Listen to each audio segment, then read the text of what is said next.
Hello, and welcome to the Sparta Group podcast. We aim to provide you with up-to-date interviews and debate with opinion leaders in the health, well-being, rehabilitation and mental health space, from our studio or from conferences. Hello. Have you ever felt fearful and insecure, lacking in confidence and energy, felt out of your depth or that you were failing to maximise your potential, felt overworked or overwhelmed? My name is Steve Bennett from Sparta, and I'm delighted that today we'll be covering these and other topics with Dr. Sandi Mann, Senior Psychology Lecturer at the University of Central Lancashire. She's an expert workplace consultant, the author of several books on psychology and human potential, and she runs her own private clinic. She is also the lead clinical psychologist for Sparta Health. Hello, Sandi. Hi there, Steve. How are you doing today? Yeah, not too bad, thank you. Not too bad. Getting over the trauma of the first podcast that we did. I thought it went well. You know, it's a learning curve for both of us. It is, yes. Rather than sitting opposite each other in an environment where you can just ask each other questions, you're sitting looking at a computer screen. And brave new world, isn't it? Yeah, absolutely, it is. Absolutely. What's the weather like up your way? Is it sun shining? It's beautiful today. Really, really. It's great lockdown weather, isn't it? Absolutely, yeah, absolutely. I think, I'm a big lover of the concept of appreciation. No matter what there is going on in our lives that might be negative, look for something to appreciate. And I think there's so much to appreciate when you just look out of the window. I think that's actually really important that appreciation is such a really key value in gratitude. And like you say, it doesn't have to be big stuff. I mean, I think people have changed in what they appreciate as well. I always used to think, I've got to go away, even if it's only in this country. I've got to go out for the day. I've got to go overnight somewhere. I've got to have a little holiday, a little break. And now we can't do those. But there's smaller stuff to appreciate. Just going for a walk. Some people have got bikes, going for a bike ride.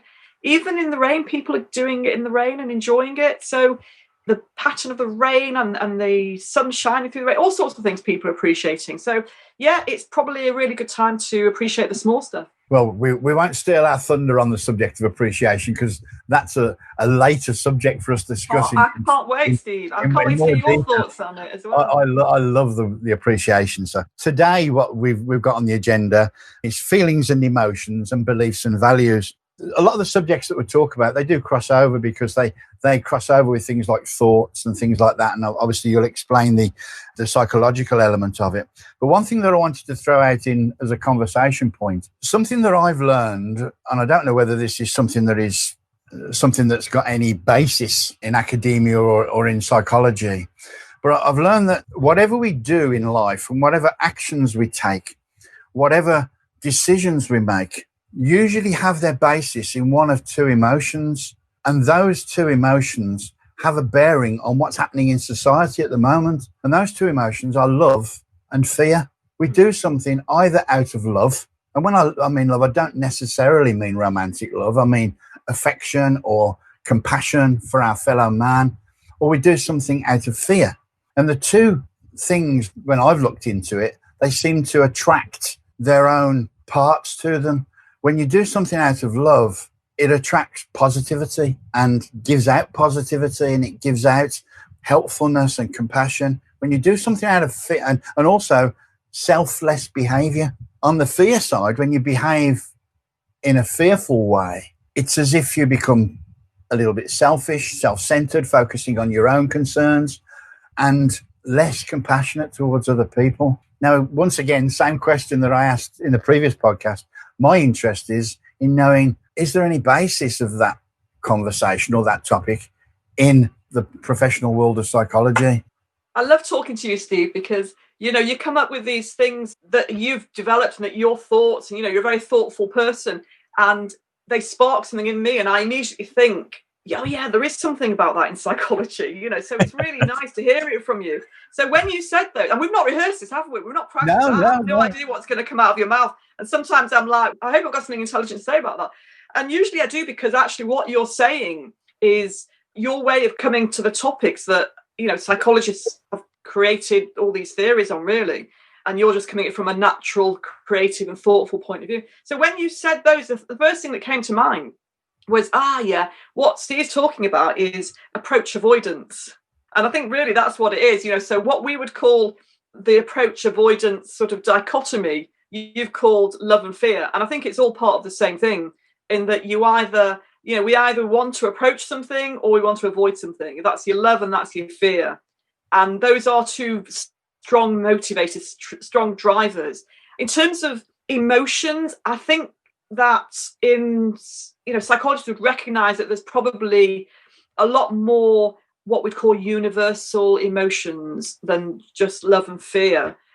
By universal, I mean those emotions that everybody feels all across the globe, whatever culture that they're in, whatever influences they've had.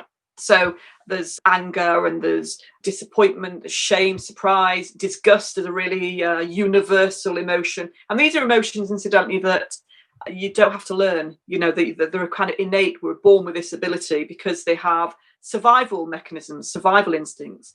But love, or happiness, we might call it, and fear are very strong emotion, very strong drivers. And they have evolutionary bases. If you think about avoidance and approach and avoidance, they have strong evolutionary bases, by which I mean that they're there in order to help us survive, or help us survive in our evolutionary past.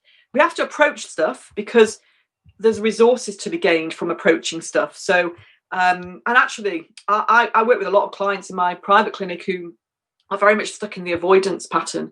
They've been hurt, they've been betrayed, they don't want to approach people anymore. They want to hide away. Life's too painful. I want to hide away, and they're in that avoidance pattern. It's a bit like lockdown. We're in, when we were in full lockdown, we're avoiding, we're hiding away. But the problem with that, it's safer, but we're not approaching. So we're missing out on all those approaching opportunities, what you call the love, what you call the positive experiences. So life is always benefit cost analysis and risk assessment. Just as when we come out of lockdown, coming out of lockdown, we have to balance the safety of avoidance and the fear around that with the benefits that we're missing by not approaching.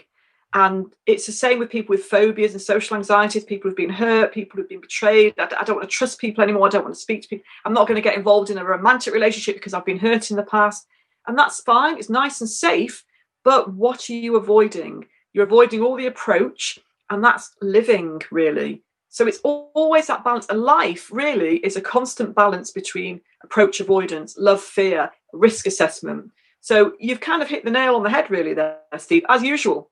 Well, I mean, I think my terms are layman's terms. You give a very excellent professional explanation. Great double act then, aren't we?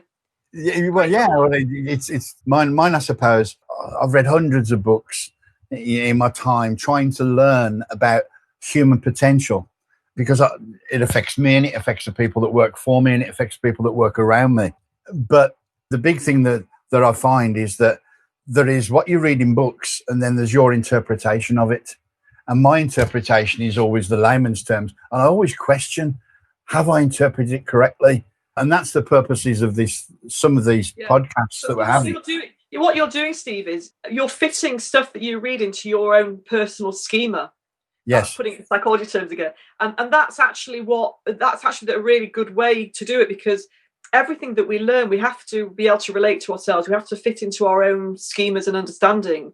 So there is no point me sitting, I'm an academic as well as a practitioner. There's no point me sitting in my ivory tower and saying, oh, there's all this psychology theory and stuff, if people can't fit it into their own schema and make it work for them. And that's what you're doing, with your very thoughtful approach. And that's what a lot of people do and what we should do, really. You don't have to be an expert. You don't have to know the psychological theories. It's about reading, learning, observing, and working out how that fits with your own views of the world and your own interpretations. My fascination is that, yes, I've got a simplistic or a layman's view of it. What's great to understand is when I hear you speak, I understand your side of it too. So, you have got the knack, if you like, or the ability of taking a professional professional knowledge and explaining it in a way that the general public can understand. And I think that's part of the skill that you psychologists must need to have. We're like a mutual appreciation society, aren't we? It's really nice. And that which takes us back to appreciation at the beginning. It does, yeah. Well, we will cover that in a later session. Next time, we're going to talk about two very interesting subjects. There's one called authenticity and masks, wearing masks, and also human needs. Those are two areas that I'd like to cover next time. Thank you so much again, Sandi, for your input. It's absolutely wonderful. And we'll pause and we'll really look forward to seeing you in the next podcast. Have a great day, Steve. See you soon. At Sparta Group, we are keen to hear your thoughts about the topics discussed today. So please tweet us at Sparta_health or visit our website for more information and support.